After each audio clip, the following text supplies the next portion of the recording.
একটু হিসাব মিলাইলেন নাকি মানুষ আছি নাকি এখনো নিয়ে আল্লাহ রাব্বুল আলামিন জানতেন মানুষগুলো এমন হবে, এই জন্য ১,৫০০ বছর আগে নবী পাঠাইলেন। আবার নবীর জন্য বিখ্যাত ৩টা উপাধি দিলেন, ইমামুল মুরসালিন, খাতামান নাবিয়্যিন, রাহমাতুল লিল আলামিন। সুবহানাল্লাহ। না আবার নবীকে পাঠাইলেন, নবী দ্বীনের দাওয়াত দেওয়া শুরু করলো। মানুষগুলো হয়ে গেল ২ ভাগ। কয় ভাগ? আহা, ঘুমাই গেছেন আপনারা? মানুষগুলো হয়ে গেছে কয় ভাগ?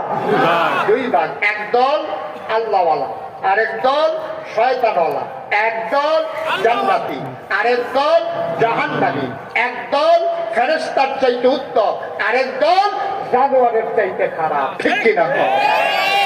মানুষ হয়ে গেছে কয় ভাগ? এই ২ ভাগ।